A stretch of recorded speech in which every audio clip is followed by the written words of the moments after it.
साल 1833।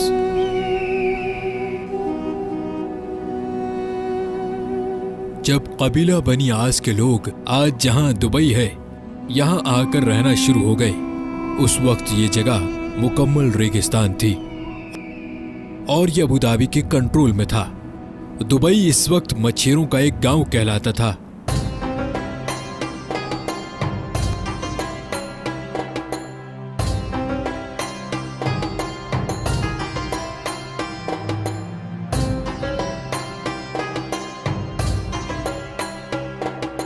अठारह सौ 94 में कुछ ताजिर दुबई में बसना शुरू हो गए, क्योंकि यहां ताजिरों पर टैक्स बहुत कम था। मगर दुबई में अभी भी मछलियां पकड़ने के अलावा कोई खास काम नहीं होता था। 1912 में दुबई की हुक्मरानी शेख सईद बिन मखदूम के पास आ गई और उन्हीं को दुबई का फाउंडर भी समझा जाता है। उस वक्त दुबई में पर्ल इंडस्ट्री यानी मोती ढूंढने का काम उरूज पर था। दुबई की इकोनॉमी उस काम से आगे बढ़ रही थी, लेकिन दुबई अभी भी एक गांव ही कहलाता था। ये 1958 की बात है, जब दुबई के हुक्मरान शेख राशिद बिन सईद अल मखदूम बन गए। यही वो इंसान थे जिन्होंने दुबई को एक गांव से एक शहर बना डाला। उन्होंने दुबई क्रीक, जहां बहरी जहाज आकर रुकते थे, उसको गहरा करवाना शुरू कर दिया। ये जगह बहुत छोटी थी और शेख राशिद बिन सईद जानते थे कि यहाँ बड़े और मॉडर्न बहरी जहाज आकर नहीं रुक सकते। उन्होंने इस प्रोजेक्ट पर बहुत ज्यादा पैसे लगा दिए, इतने पैसे कि ये दुबई की सालाना आमदनी से भी ज्यादा पैसे थे। इसके लिए उन्होंने कर्जा भी ले लिया। ये एक बहुत बड़ा रिस्क था, लेकिन शेख राशिद जानते थे कि इस प्रोजेक्ट से दुबई की इकोनॉमी पर बहुत गहरा असर पड़ेगा और ये प्लान वाकई में कामयाब हो गया। अब दुबई में बड़े साइज के बहरी जहाज भी आकर रुकने लगे। इससे दुबई में गोल्ड मार्केट भी फैलना शुरू हो गई। शेख राशिद अक्सर यूरोप और इंग्लैंड जाते रहते थे और ये वहां पर बनाए गए इंफ्रास्ट्रक्चर से बहुत मुतासिर थे, खास तौर पर लंदन से। उनको लंदन की सड़कें और वहां पर बनी हुई अंडरग्राउंड ट्रेन सिस्टम बहुत मुतासिर करता था। उनके दिल में भी ख्वाहिश थी कि दुबई एक दिन ऐसा ही मॉडर्न शहर बन जाए। शेख राशिद ने दुबई को एक शहर की शक्ल देना शुरू कर दी। साल 1959 में उन्होंने दुबई में एक मॉडर्न एयरपोर्ट भी बनवा दिया।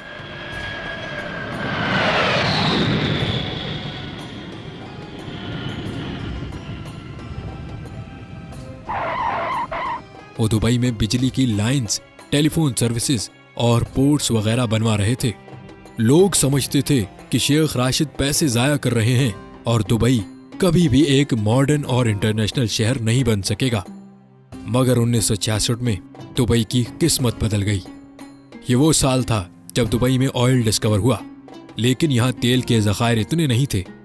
शेख राशिद ने बहुत ही अक्लमंदी से इस बात को समझा कि दुबई सिर्फ ऑयल पर डिपेंडेंट नहीं रह सकता। उन्होंने उस वक्त कहा था, मेरे पास एक अच्छी खबर है और एक बुरी खबर।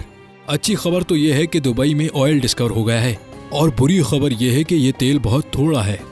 इसीलिए उन्होंने ये तेल का इस्तेमाल करके दुबई में दूसरे प्रोजेक्ट्स बनाना शुरू कर दिए। उन्होंने दुनिया भर से बड़े बड़े इंजीनियर्स और आर्किटेक्चर्स को बुलवाकर दुबई को मजीद तामीर करवाना शुरू कर दिया। जैसा कि 1979 में दुबई में एक ऊंची बिल्डिंग बनाई गई, ऐसे कई प्रोजेक्ट्स दुबई में शुरू हो रहे थे। 1981 में शेख राशिद इस दुनिया से चले गए। अब जो दुबई के अमीर हैं, शेख मोहम्मद बिन राशिद बिन अल मखदूम, ये उन्हीं के बेटे हैं। आज जो दुबई हम देखते हैं, उसको बनाने में शेख राशिद का ही दिमाग है। उन्होंने दुबई में ऊंची ऊंची बिल्डिंग्स बनाना शुरू कर दी। फिर इस काम में भी एक मसला था। मसला यह था कि कच्ची मिट्टी पर इतनी बड़ी बिल्डिंग्स कैसे खड़ी की जाएं। मगर शेख मोहम्मद बिन राशिद ने उसका हल भी ढूंढ निकाला।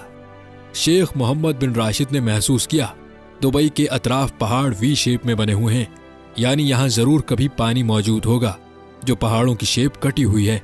उन्होंने यहाँ ड्रिलिंग करवाई और वहाँ वाकई में पानी मौजूद था और यही पानी दुबई की ऊंची ऊंची बिल्डिंग्स खड़ा रखने में काम आया। जहाँ बाकी अरब ममालिक जो तेल की दौलत पर अपना मुल्क चलाते हैं, वहीं शेख मोहम्मद बिन राशिद जानते थे दुबई को तेल पर जिंदा नहीं रखा जा सकता। आज भी ऑयल दुबई की इकोनॉमी में सिर्फ 1% कंट्रीब्यूट करता है, बाकी 99% पैसा दुबई कारोबारी सरगर्मियों से कमाता है। शेख मोहम्मद बिन राशिद की विजनरी प्लानिंग और अक्लमंदी की ही वजह है कि दुबई इतना अमीर शहर है। उन्होंने दुबई में ऐसी ऐसी चीजें बनाना शुरू कर दी जिनकी वजह से पूरी दुनिया का ध्यान दुबई की तरफ होने लगा, जैसा कि दुनिया की सबसे ऊंची इमारत बुर्ज खलीफा, दुनिया के बड़े बड़े मॉल्स में से एक दुबई मॉल, आलीशान होटल्स और आर्टिफिशियल आइलैंड। दुबई की एयरलाइन एमिरेट्स एयरलाइन, ये दुनिया की बेहतरीन एयरलाइंस में से एक है। ये सारी अट्रैक्शंस थी जो लोगों को दुबई खींच कर लाती रही। दुबई में बहुत से फ्री जोन्स भी हैं, जहां हर किस्म की टैक्स छूट दी जाती है, जो दुनिया के बड़े बड़े बिजनेसमैन की तवज्जो अपनी तरफ खींचती है। ये फ्री जोन्स दुबई की इकोनॉमी का 20% हिस्सा बनते हैं, जहां तकरीबन 1.5 करोड़ के करीब लोग नौकरी करते हैं। दुबई में आज 80% के करीब वो लोग हैं जो बाकी कंट्रीज से दुबई में आकर सेटल्ड हैं।